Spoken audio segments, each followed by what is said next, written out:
Salut la compagnie, c'est Jules Melon, et aujourd'hui, dans un Ciné Critique, après avoir vu John Wick 1 il y a quelques jours, et avant éventuellement d'aller voir John Wick 3 Parabellum au cinéma, il faut que je vous parle de John Wick 2, que je viens de découvrir donc.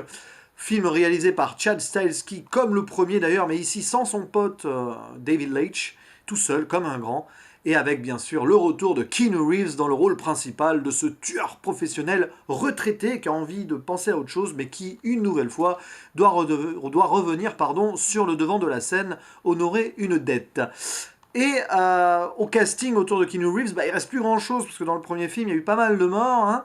Mais on retrouve quand même Ian McShane dans le rôle du chef de l'hôtel Continental, cet hôtel, on va dire, neutre, où les tueurs qui sont dans les locaux n'ont pas le droit de faire de business, donc doivent se respecter, ne pas se tuer, machin, tout ça.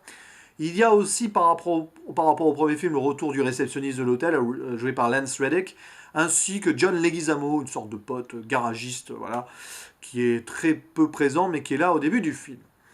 Et autour de Keanu Reeves dans ce nouvel opus, on a des nouveaux acteurs, donc Riccardo Scarmaccio, un Italien qui joue donc le fameux pote de John Wick qui le rappelle, on va dire, dans le milieu parce qu'il il lui doit quelque chose en fait.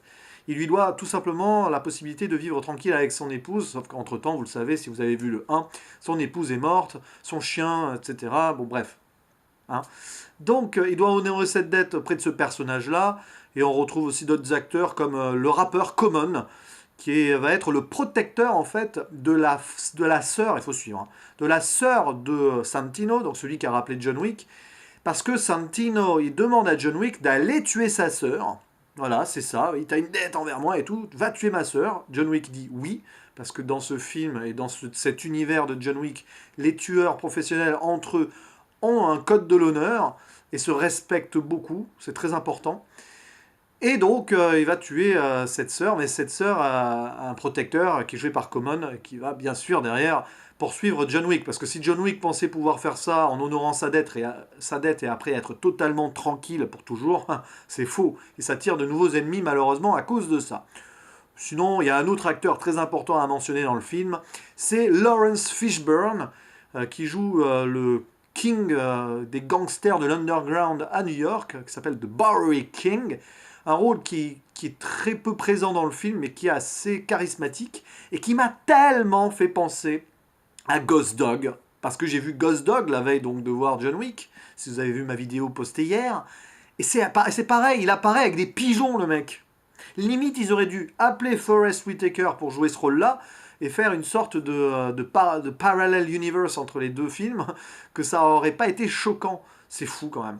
À noter quand même que c'est la première fois, me semble-t-il, qu'on retrouve Keanu Reeves et Lawrence Fishburne à nouveau ensemble à l'écran depuis la trilogie Matrix. Voilà. Et justement, tiens, en parlant de Ghost Dog, je vais en parler quand même, parce que j'ai trouvé un parallèle avec Ghost Dog, entre ce John Wick 2 et Ghost Dog. Outre ce personnage qui rappelle donc le protagoniste principal, c'est aussi les codes d'honneur. On en parlait dans Ghost Dog. Ghost Dog, c'était un gars qui voulait à tout prix suivre les codes des samouraïs, donc honneur même à l'ennemi en respect et tout ça, machin, que tu dois à quelqu'un une dette éternelle et tout. Et ben dans l'univers de John Wick, c'est pareil. Il y a ces codes d'honneur entre les tueurs, il y a cet hôtel continental en terrain neutre où tu ne peux pas violer certaines règles, et tu ne peux pas tuer, tu ne peux pas faire ton business et tout. C'est assez amusant ces parallèles-là qu'on peut faire des fois entre les films. Ici, c'est un vrai hasard que j'ai regardé ces deux films à la suite, mais du coup, il y a quelque chose. Je ne sais pas si c'est peut-être une inspiration. Peut-être que Chad Stahelski a beaucoup aimé Ghost Dog, de là à mettre un personnage un peu underground avec des pigeons. Enfin, je sais pas si c'est des pigeons dans le film, mais des oiseaux, quoi. Ça paraît être plus qu'un clin d'œil, si vous voyez ce que je veux dire. Bref, pour John Wick, c'est compliqué, donc il honore cette dette, il se fait des nouveaux ennemis, mais en plus son pote Santino, machin, pour bien se faire valoir et en fait se trouver un alibi, bah il met la tête de John Wick voilà, à prix, quoi. Parce qu'il se dit, oh, il a tué ma soeur, en fait c'est lui le commanditaire, mais il faut pas que ça se sache. Bref, le pauvre John Wick se retrouve une nouvelle fois seul contre tous, avec des ennemis d'un côté, des ennemis de l'autre, qui s'aiment pas entre eux, mais qui veulent la peau de John Wick. Et bien sûr, John Wick, comme dans le premier film, est une sorte de gars totalement invincible, surnommé Baba Yaga, le démon, machin, intuable, increvable et qui tue tout le monde de façon incroyable. Et le film nous le fait bien comprendre et nous le rappelle bien, parce que si on a oublié John Wick 1, vous inquiétez pas, vous regardez la scène d'intro du film, et boum, direct, on nous rappelle à quel point ce John Wick est complètement... Bah, enfin, il est surhumain, limite. Et c'est amusant parce qu'on ressort un personnage... Enfin, non, on sort en fait le frère du personnage du méchant principal du premier film, Tarasov, je sais plus quoi, là, joué par Peter Stormare, qui est quand même un acteur moi, que j'aime beaucoup depuis Prison Break. Il jouait le mafieux, la John Abruzzi, je crois, de son nom, si je me rappelle bien. Et on voit au début, ah, t'as tué mon neveu et tout, machin. Et en fait, bah, les deux finalement passent un pacte et se laissent en vie mutuellement. Enfin, surtout que John Wick laisse en vie. Donc il s'appelle Abram Tarasov. Voilà. Et c'est tout. Et ça, c'est une première frustration du film. J'aurais peut-être aimé en voir plus. Pourquoi on coupait et tout.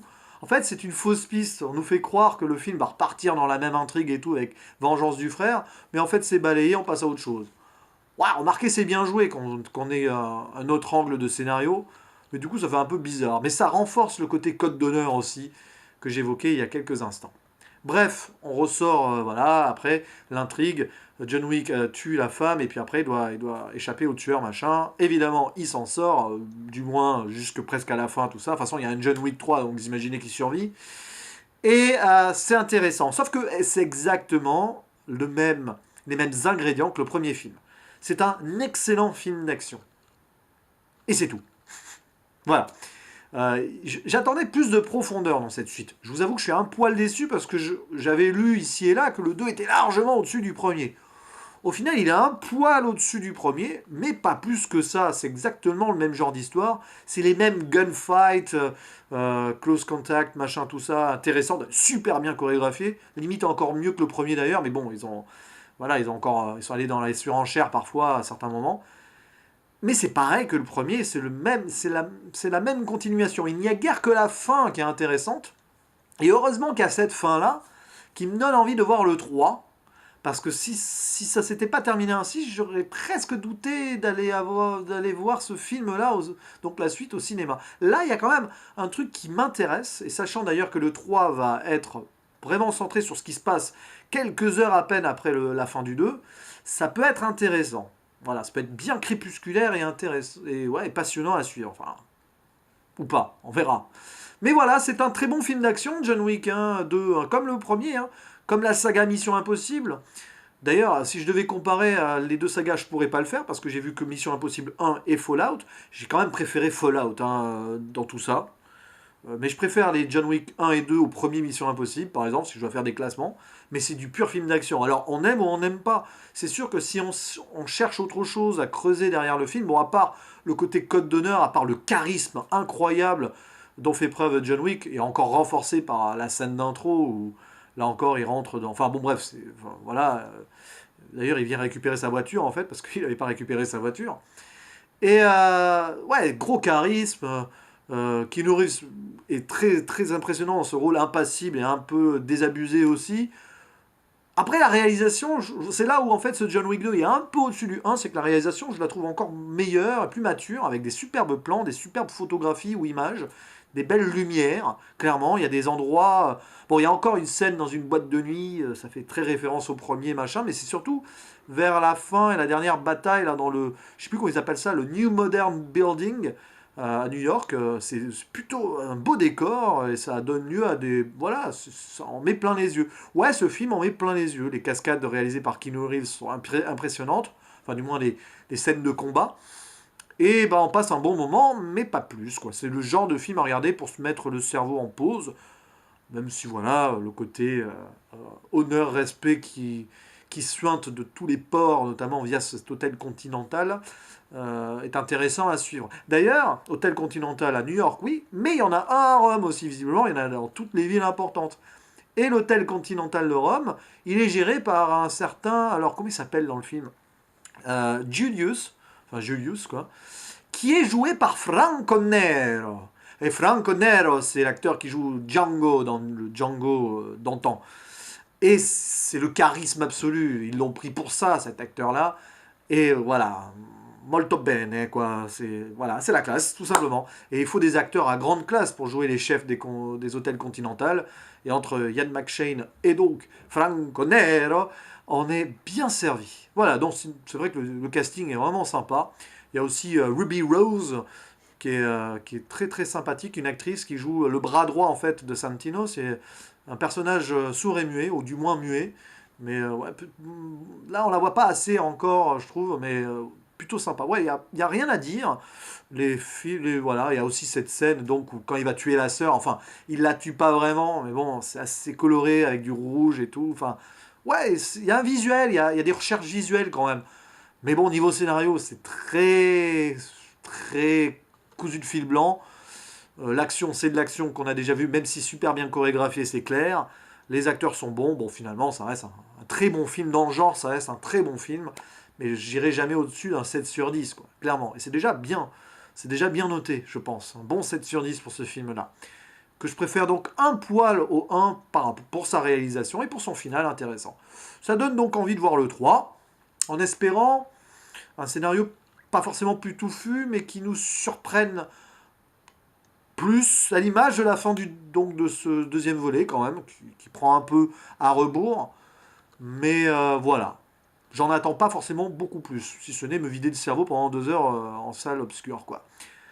Si j'y vais, mais il y a quand même 80% de chance, 90% de chance que j'aille le voir, ce 3, sauf s'il y a d'autres films très intéressants qui sortent en même temps et que j'ai pas le temps de tout voir. Mais ça, j'en sais rien encore, et on verra bien, n'est-ce pas? Allez, à la prochaine, ciao.